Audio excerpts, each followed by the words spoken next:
And the reason why the tax code wants you to have dual expenses or show dual expenses is so you can get those housing stipends and those food per diems tax-free on your travel assignment.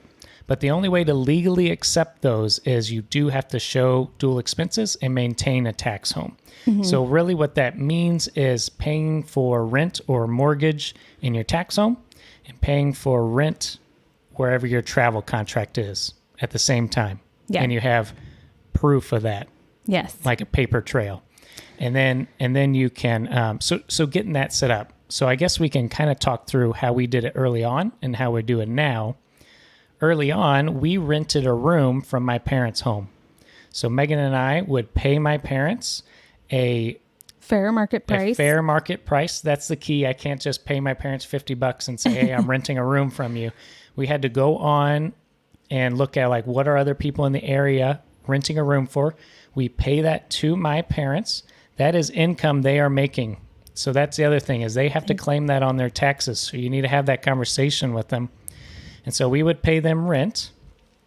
And then that would show like, okay, we are renting a space back home, but we weren't owning a space. No. And then wherever we were at, staying in the RV park or renting an apartment, then that would show our other expense. Yes. So that's what we did early on. We could, I guess, technically still do that if we didn't own a home here. But once we were pregnant with our first daughter, we decided to go ahead and buy a house because we knew we wanted to be home part-time, on the road part-time. And so now the dual expenses is just the fact that we own a home and we pay a mortgage every month. So we have proof of that, obviously, and that's on our taxes and everything. But that was something that was a little different to consider for us, as knowing that we wanted to continue traveling and we had to figure out a way to make the finances work to be able to handle a home mortgage payment and be on the road and handle whatever we were paying on the road, because you end up gotta consider money. You're paying a double mortgage essentially when you're traveling. And that was part of why we chose to have a house with a basement that we could rent. Yes. House hacking, again, we'll have to do an episode on kind of house hacking, owning a home as a traveler, but that has worked well for us. So if you're a family who wants to hit the road on a travel contract, you're going to have to consider, do we want to keep our house? Right. If you already own a home. If you already own one. What are we going to do with our home? Is this just a trial period where we're okay with just leaving the home vacant for this 6 months to a year, just to try travel? That could be an option for people. Or are we going to rent rooms out? Are we going to rent it to family? What does that look like? Yeah. Now, if you're wanting us to go back to the tax home part, like how do I maintain a tax home? Tell me more about this dual expenses. I want to make sure I'm doing everything right. Really consider looking at our tax home video on YouTube. We dive in way deeper than we're going to right now. And then again, maybe later we're going to have to do just a tax home podcast so we can kind of go over that stuff. Yeah. But that's important logistics you want to start looking into. What's our next one? The other one is, how often are you going to see family? So sometimes as travelers, we're like ready to go adventure. And then we forget about, we're leaving all this family behind. And so you're going to probably want to go back for certain holidays to maybe see them or visit them, depending on how close you are. So thinking up of the logistics of, when am I coming back home? What am I going to do when I'm home? And I think one of the things that I had to realize, and I've said this before, when we first started traveling, when we came home and saw family, I almost expected everyone to just drop what they were doing and like throw us a party because we hadn't been there. I don't know. I thought I was so special, I guess, but it was hard. It was kind of weird to come back into life where I had been and realize, life is continuing here without me. Yeah. Everyone else has their own life. The world turns, buddy. The world turns. and that's okay. But now I'm here and I want to spend time with them, quality time that I haven't gotten since I've been away. Yeah. And that was really a large roadblock for me being okay with traveling right outside of school. I think I actually told Ryan when we were dating before we got married, I was like, you just can't take me away from my family, okay? And then he's like, we're going to travel and we're going to do it forever. Family is a big thing to her. So that's why I really appreciate the whole hybrid lifestyle, because I know that we're going to be making memories at home with our kids. They're going to be in our home. They're going to be around family. And then I also know we're getting the benefits of hitting the road, making memories. And if I get homesick while we're on the road, I know that there's like an end date, you know? And I know there's an end date to being home. And so I can kind of compartmentalize, like, this is the time to really capitalize on traveling the country with our kids and enjoy the 6 months. And I can compartmentalize that and now not really be thinking about what we're missing out on, you know, the whole FOMO thing, because the world turns and you're always, Right. you know, going to see people doing stuff back home. But that's one of the huge perks of traveling. Even if you're not doing a part-time travel situation, if you're like single or if you're a family or whatever and traveling full time, you get more time off during the year, essentially, because of the financial benefit. So you can choose to come back and spend some of that time off at home if you wanted. So Right. I think that's the big takeaway of our situation is we have definitely used travel to mold it to what we wanted it to be and how we want our lives to run. And so for us, that was falling into this hybrid lifestyle so we could have more family time at home, while also getting the benefits of travel and adventuring for part of the year. Now, that could be very different for you as a traveler. Maybe it's, yeah, I want to see my family for holidays, but maybe you can take like a month off, be at home, and you get your fill of family and everything, and then you can go back out.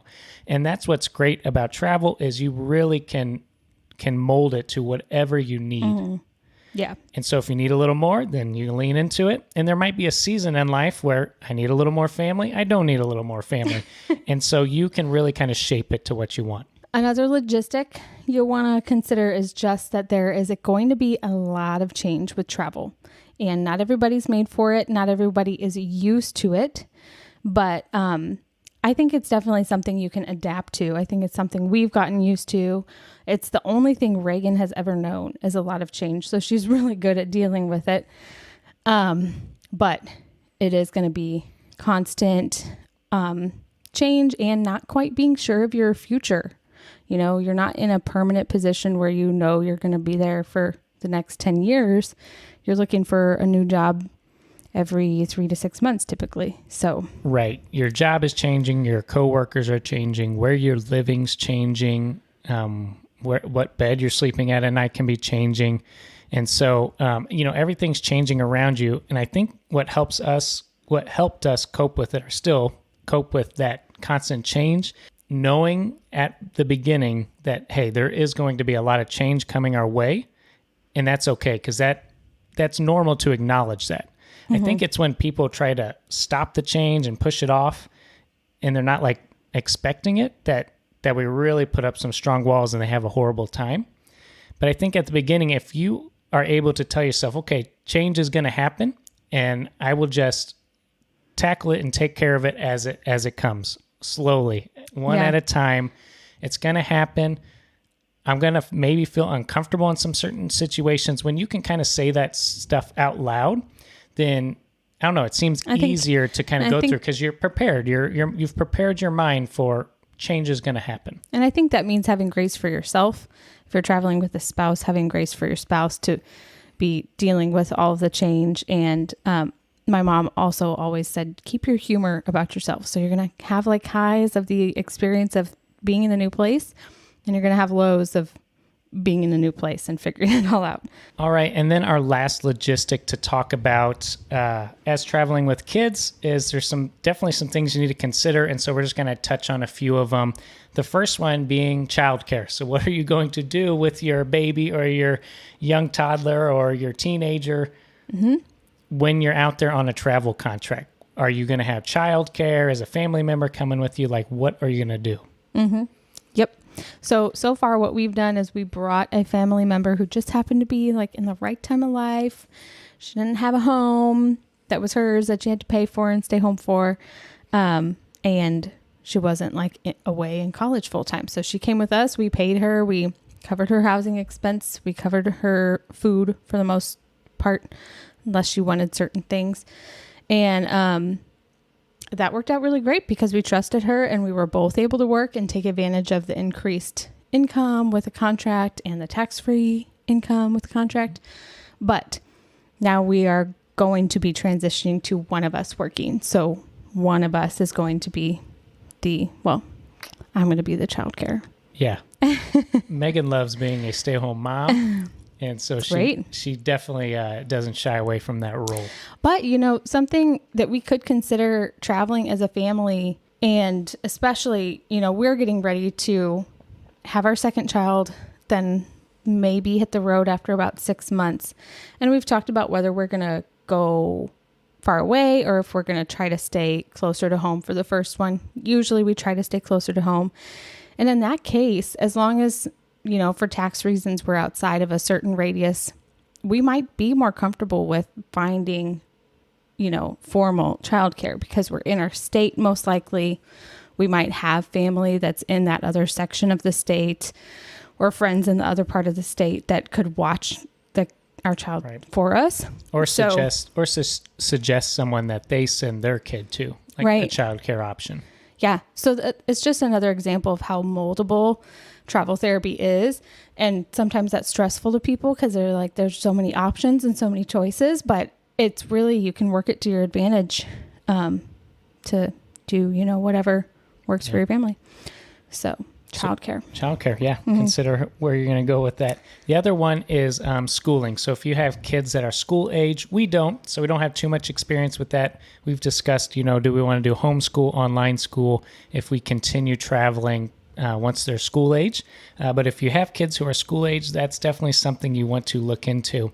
What's great is that they now have really awesome online curriculum. Mm-hmm. If you're looking to do the homeschool route, or maybe even if you have some high schoolers, there's schools just all online now, due to the advancement of technology. And I think I've heard of some traveling full-time people, not necessarily in the therapy world or healthcare world, but to people who can talk with their school district and figure out something that will work for their child to be able to still be in the school district, but take things online. Say you want to take one contract a year over the summer, but it butts up, doesn't line up perfectly at the end of the school year or the beginning of the school year. You can talk with your school to try and figure out, what can work while we're out of town. Yeah, it definitely doesn't hurt to ask, and more options isn't a bad thing. No. The other thing is extracurricular activities. So, what things are your kids into? You have school dances, sports. How can you fulfill that? And some things, you will go through, you'll consider, and you're like, okay, I can't fulfill this on the road. That's something you need to think about. A lot of it you can fulfill on the road. And then you figure out, okay, how can I get them back to their school so they can go to the school dance or they can go to prom or that type of stuff. Mm-hmm. Yeah, we don't have much experience in this yet, but we do have Reagan in like a little gym class while we're home. And I have thought it'll be kind of sad when we have to leave home for her to stop that. But it's cool because we have roots to come back to now. There's a whole class of kids that she's grown up with. So she'll be coming back to them when we're home. And then who's to say there's not a gym class on the road? That's true. Or mountains and mountains. Rocks. Can hang on function trees. As a gym class.